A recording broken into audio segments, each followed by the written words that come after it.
Vamos aqui para mais um estudo do Evangelho segundo o Espiritismo que fazemos durante o nosso Evangelho no Lar. É um dos livros básicos da doutrina espírita que traz passagens do Novo Testamento para que essas passagens sejam colocadas sob a nova luz do raciocínio de Jesus e da vida.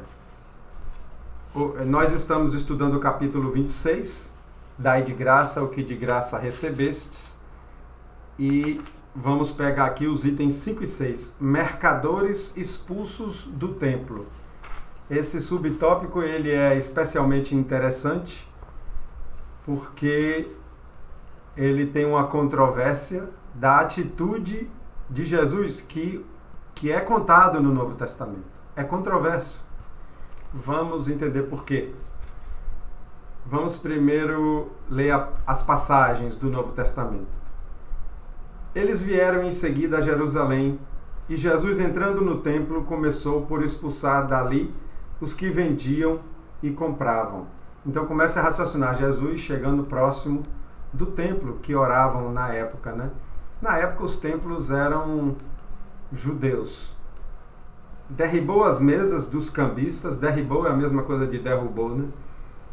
E os bancos dos que vendiam pombos, e não permitiu que alguém transportasse qualquer utensílio pelo templo. Ao mesmo tempo, os instruía dizendo: não está escrito, minha casa será chamada casa de oração por todas as nações? Entretanto, fizeste dela um covil de ladrões. Os príncipes dos sacerdotes, ouvindo isso, procuravam um meio de o perderem, pois o temiam, visto que todo o povo era tomado de admiração pela sua doutrina. Isso está em Marcos, capítulo 11, versículo 15 a 18, e em Mateus, capítulo 21, versículos de 12 e 13. Então, foi assim que foi relatado. Vamos logo ao comentário que vem aqui. O comentário é bem curtinho, justamente porque eu acredito que essa passagem não foi traduzida coerentemente com o que aconteceu na época.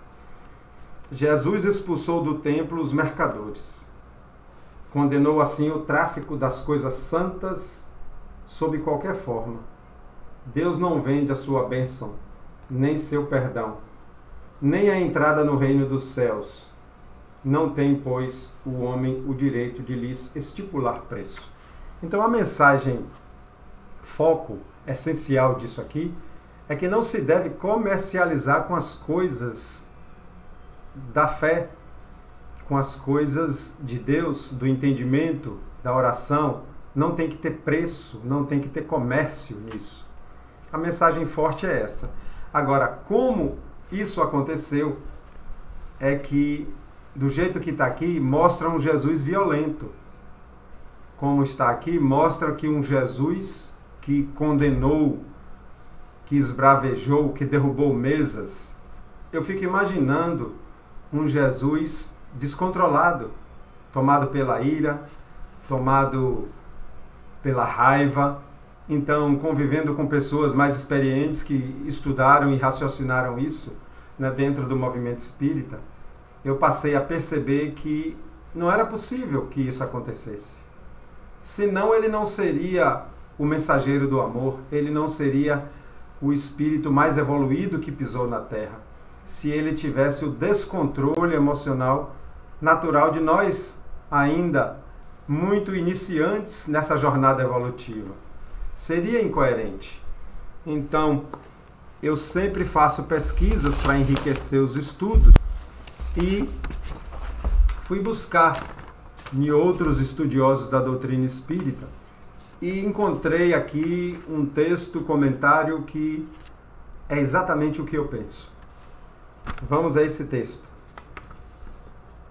O título do texto, inclusive, é A Violência de Jesus.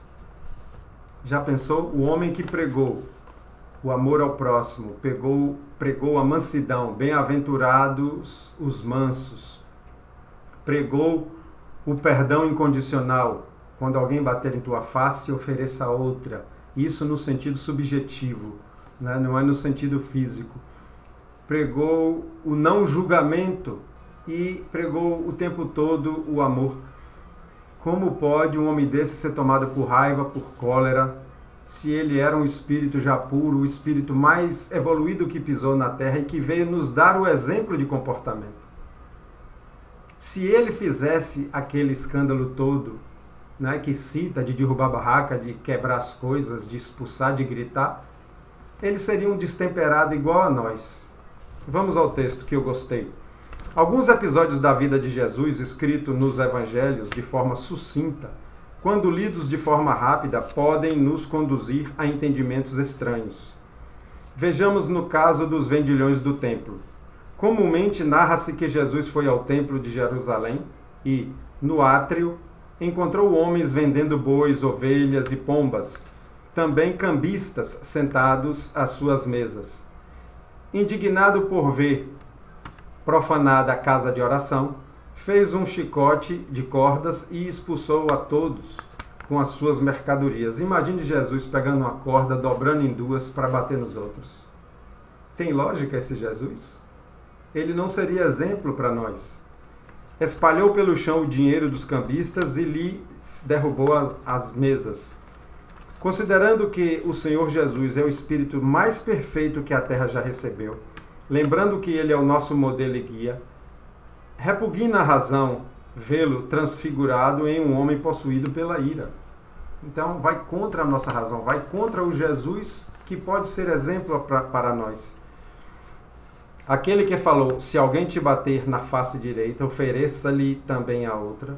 Como poderia dar mostras de impulsividade e agressão? Jesus deixou impressas suas palavras e suas passagens pela humanidade através do exemplo. Virtude encarnada que era em um corpo de homem. Então ele era um espírito virtuoso, um espírito de amor que veio aqui cumprir a sua missão de dar o exemplo. O que se deve entender é que, com certeza, entrando no templo e observando o intenso comércio que ali se fazia, penetrou seu olhar os vendilhões. Olha só, aqui tem uma hipótese do que realmente aconteceu. Eu conheço outra que Jesus passou, olhou, e o grupo, a multidão que vinha acompanhando ele nesse momento, foi que fez tudo o que é contado, de derrubar a mesa, de gritar, a multidão querendo mostrar-se favorável a Jesus. Existe essa hipótese. E tem essa daqui que eu gosto mais. Jesus, vendo aquilo, apenas olhou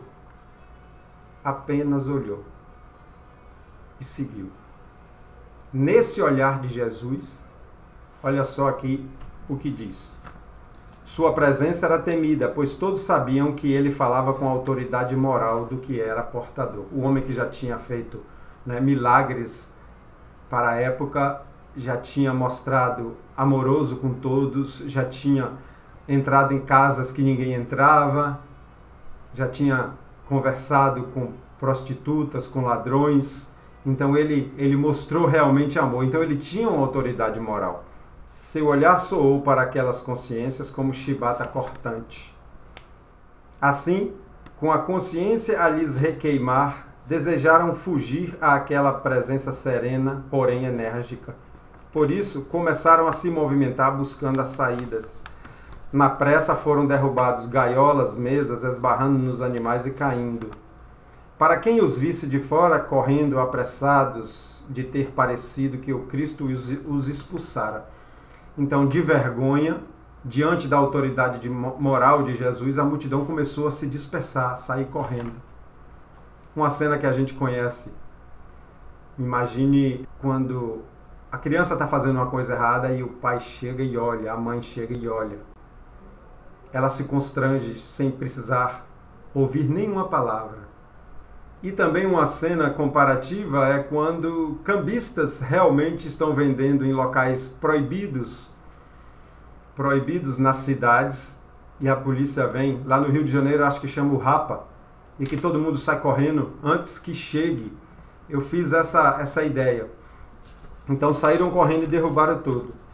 E para quem penetrasse o átrio do templo, o local do comércio, e visse as mesas derrubadas, mercadorias espalhadas, fácil seria concluir que o Cristo é que promovera toda a desordem. É sempre necessário extrair o espírito da letra, pois, como afirma Paulo de Tarso, o apóstolo dos gentios, a letra mata, o espírito vivifica. Jesus, a mansuetude por excelência, jamais desceria ao plano humano da agressividade. Essa frase resume tudo. Da sua boca somente brotavam palavras de condução ao bem. Enérgicas, sim, mas nunca desprovidas de amor. Extraía-se do episódio o ensino que é de não se praticar a simonia, isto é, não comercializar com as coisas sagradas.